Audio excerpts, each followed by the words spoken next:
Hey Cancer, it's Empress Rose here. Welcome to your reading. These are general readings.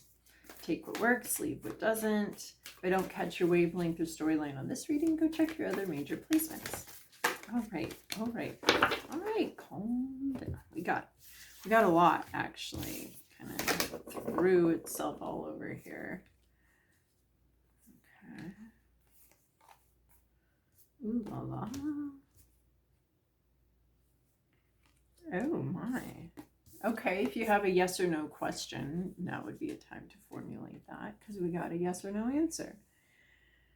Whoa, okay. I don't know where to begin here. We'll leave the yes or no question for later. But we've got expect powerful change, new moon eclipse. So something big will be changing. Believe in the impossible blue moon. You might not think it could ever happen. You might have doubted that it would ever happen, but here it comes. Believing in the impossible. We also have be bold, make the first move. So you need to do something. You need to make some movements. You need to start this train going, maybe start this change going. So you could also need to just do some planning. And it's be bold, not be brash, not be rash, not be rushed, but be bold, be courageous.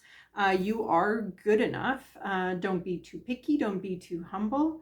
You are worth the work. You're worth the work and putting the work in yourself. You are good enough. This is full moon in Virgo, and I feel like more like we can talk about you are whole, right? You are complete. That's more like what you are good enough means. You're not missing things, and this is just something that's true whether you feel it or not, right? We do miss things, and we miss people, and we miss things, but you don't have parts of you missing. You have come here equipped with everything you need, just like every other creature on this planet, just like the little I don't know if you've ever raised baby chickens, but they just know instinctively how to peck, where to find food, what's not food, for the most part, and they arrive, they emerge out of their shell with just all their instincts, everything they need. So you are enough, you are whole. You may not, you may be missing, having that feeling of missing someone or something, but you yourself have come here equipped with everything you need. We have work through your fears, new moon in Scorpio. You may be afraid of something. You may be having some insecurities.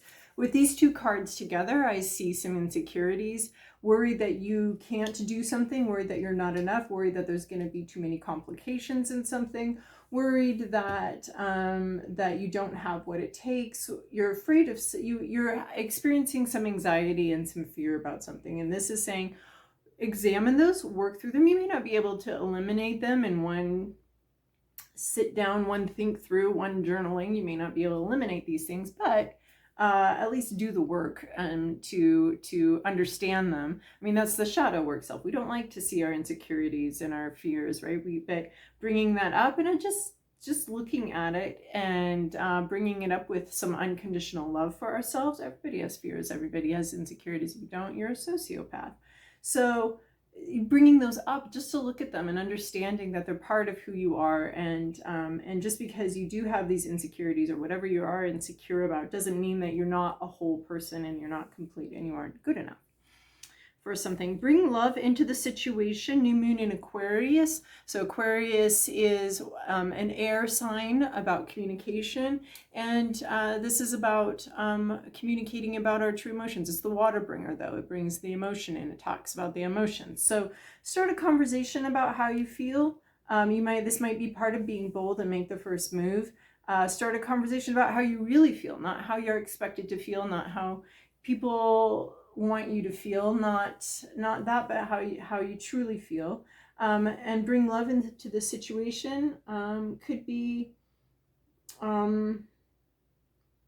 little bit of an unconventional communication, something a little bit unexpected. Yeah, an unconventional communication. This is a bit at time critical to bring love into the situation and be bold, make the first move. These two are sitting here together in my mind as connected in starting a conversation, and it needs to be sooner rather than later. So this is what's interesting here. Balance spirituality and practicality, responsibilities and dreams. Meditate, balance. So balancing out both thinking things through and feeling things, right? The mind and the heart, balancing those two things, heading in the direction that you love while also letting your mind play a part in the specifics of that. So balancing those two things out. This also has like some soulmate energy. We're getting this with also bring love into the situation, sharing some feelings of love and appreciation, because we have the fish, the two fish here going around. But full moon in Pisces, this could be about the feelings. This could be, a full expression of feeling of love. But spirituality and practicality, you got to have a practical plan. You got to make the first move, but you also have to feel connected to it.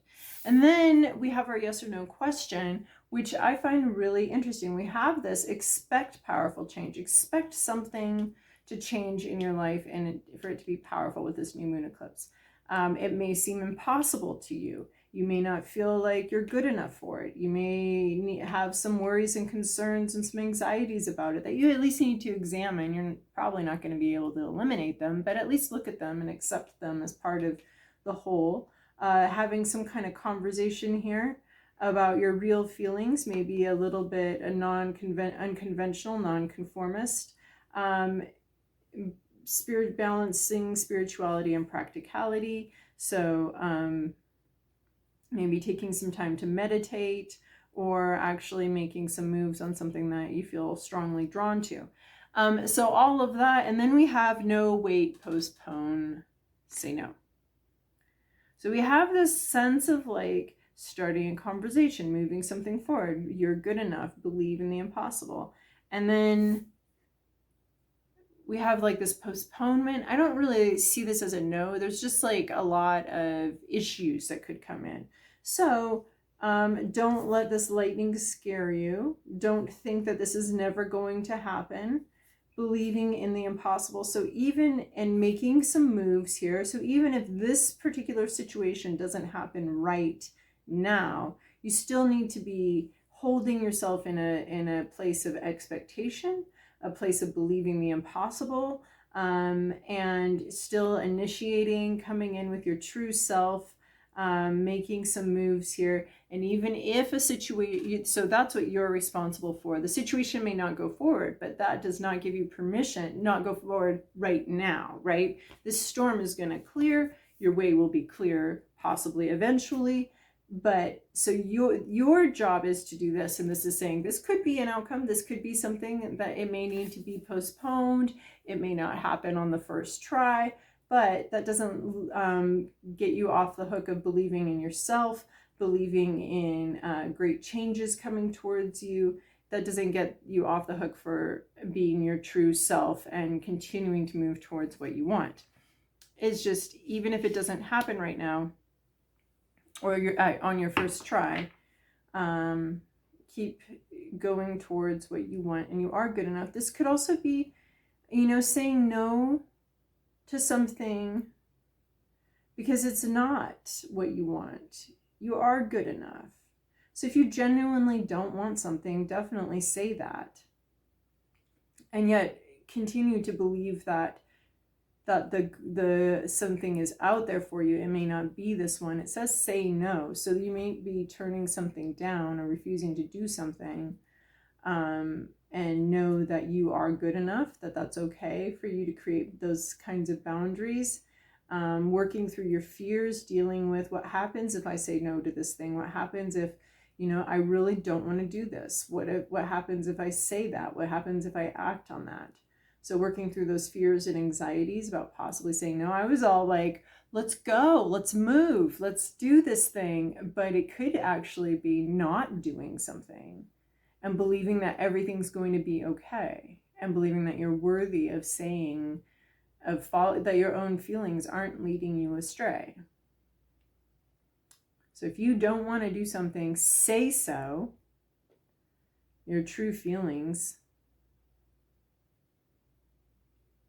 And if you do want to do something, follow your true feelings. We don't need to be conformist, but it may not happen right now. It may not be the time to happen. All right, Cancer. Hopefully that brought you some clarity, even though there's a couple messages there. Past, present, inner landscape. What's the issue? Your environment, to-do list, possible outcome. Oh, yeah, we're going to get some clarity here. Hold on.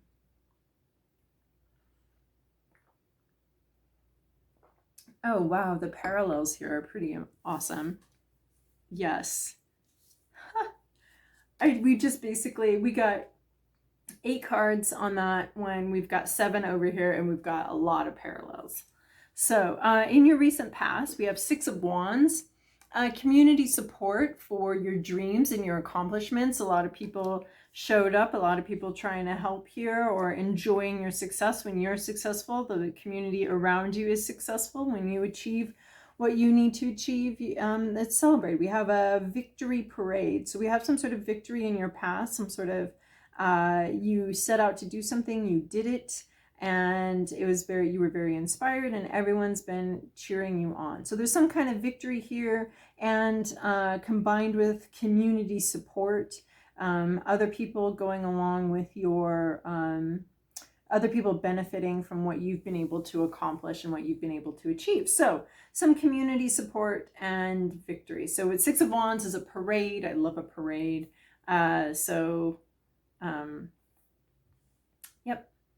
Celebrating something that's either been accomplished, or an identity, or your identity, who you are. There's been support here. There's been a lot of community support.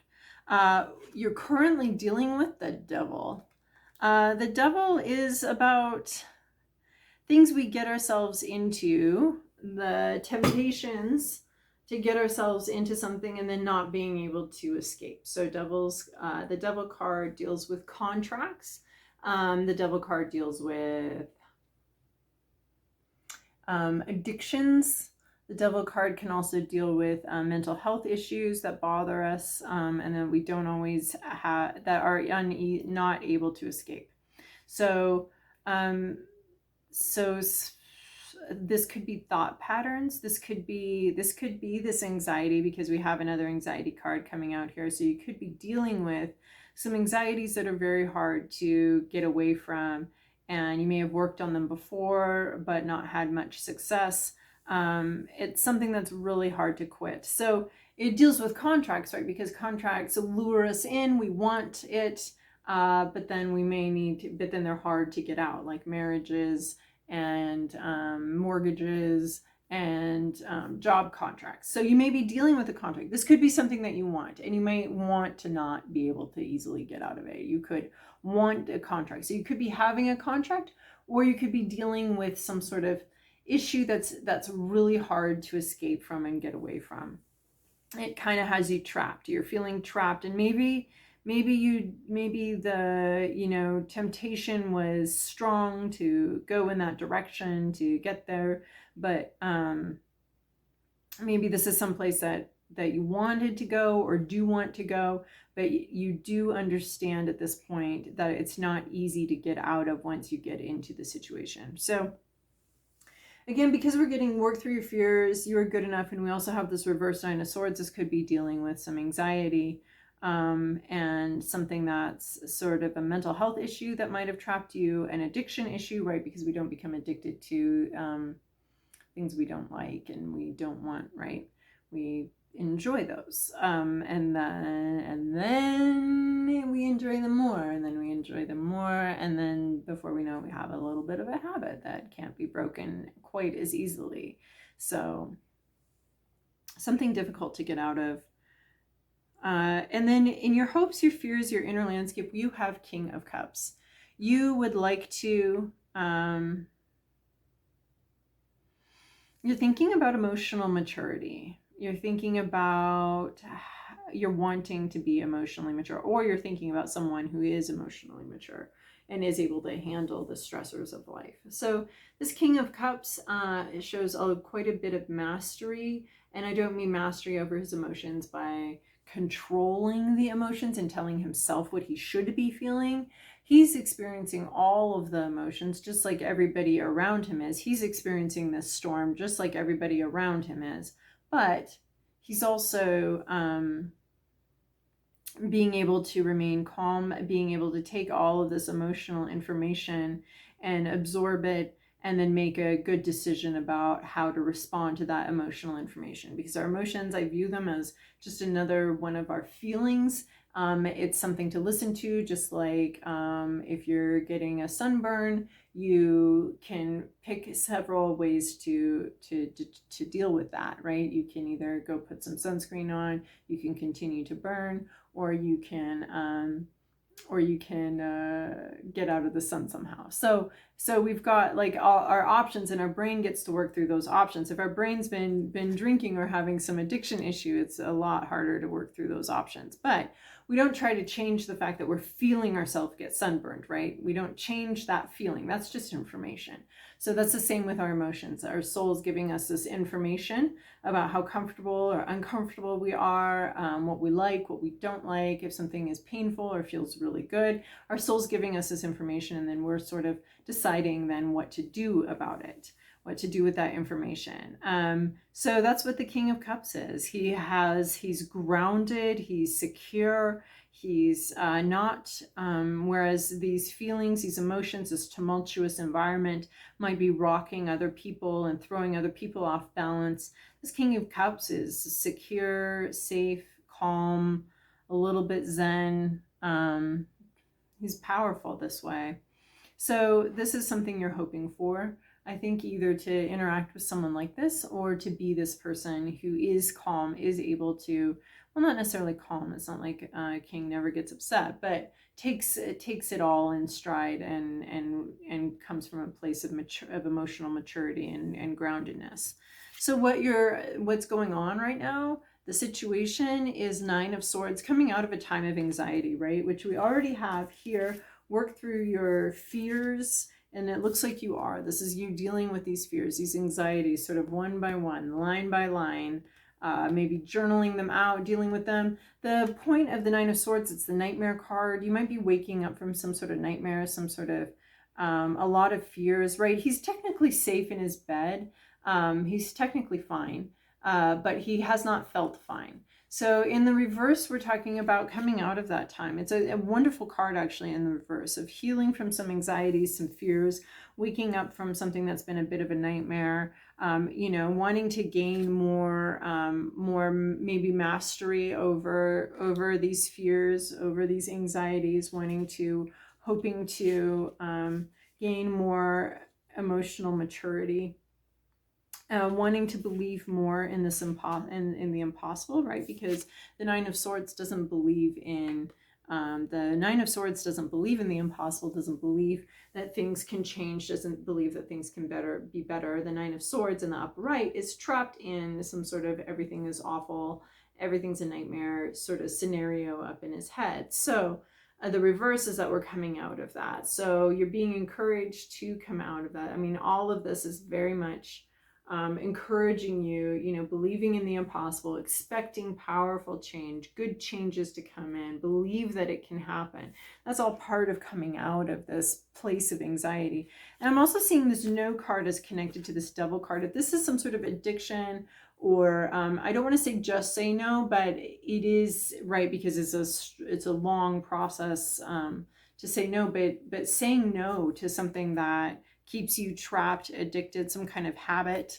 And it could be a habit of the mind, a habit of anxiety, thoughts that are full of anxiety that you're saying no to.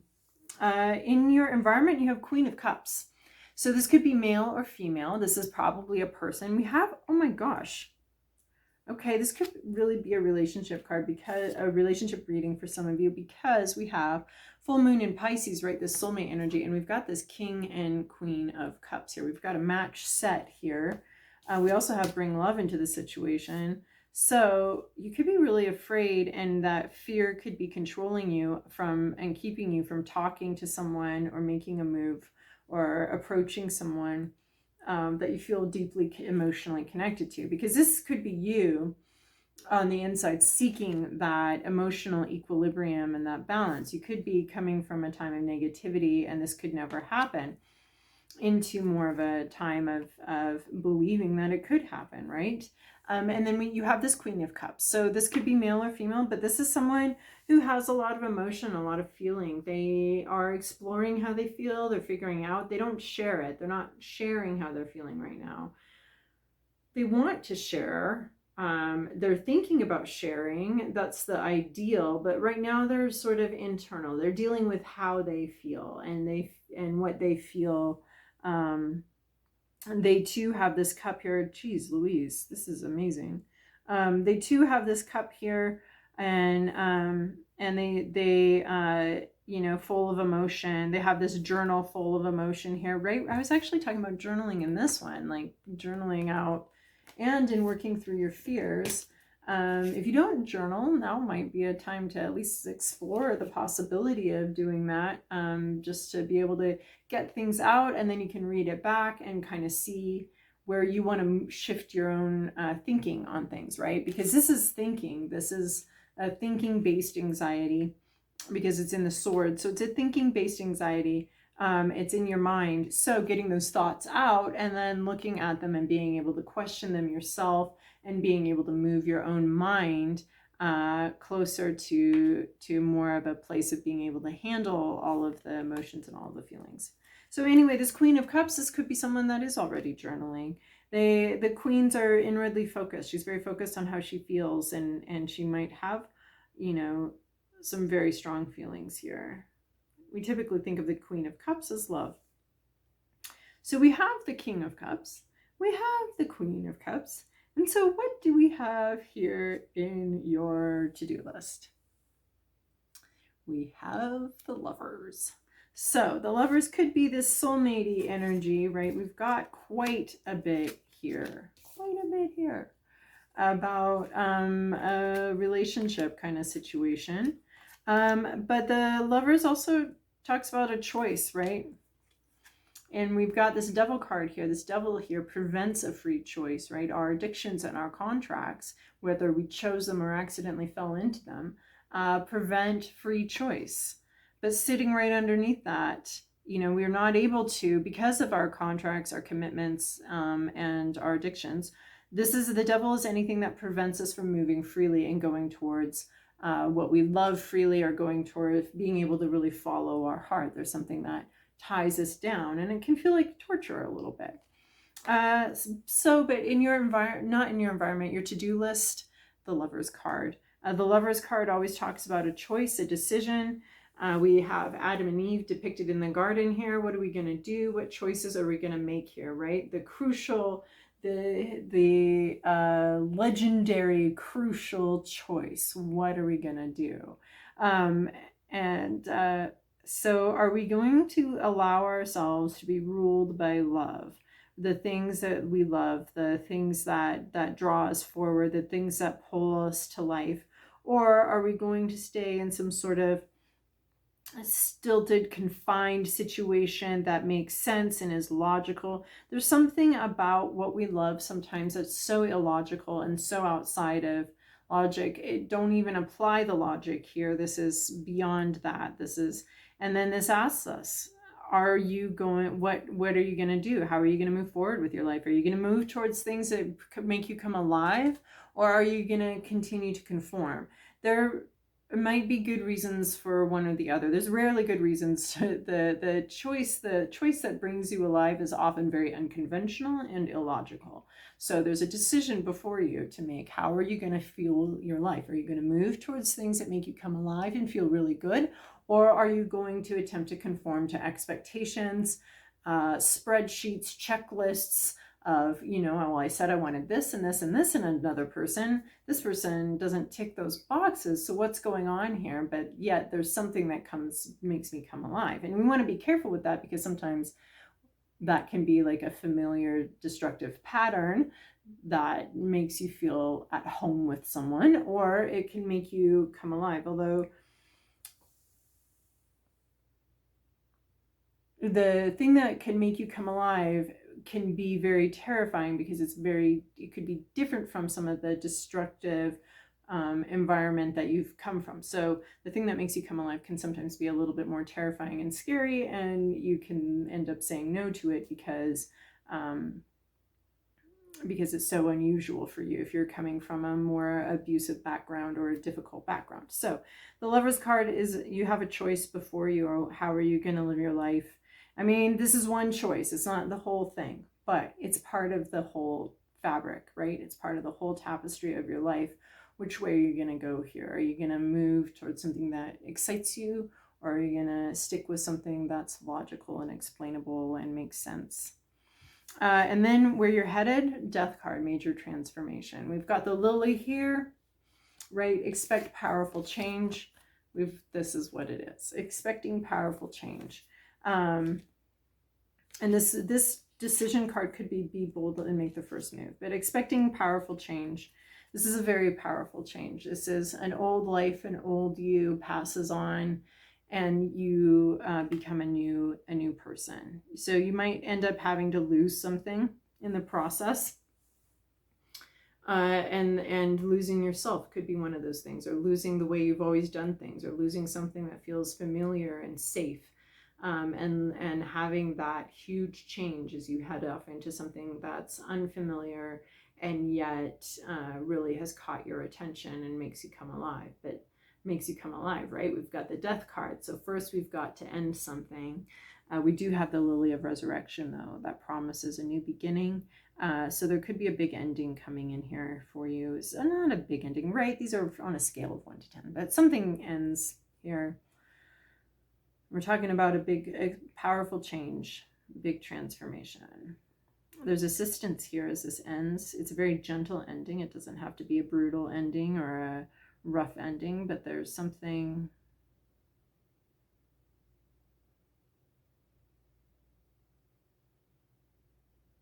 that ends here. All right. Okay, Cancer, I hope that that's helpful for you, and I will see you guys in a fortnight.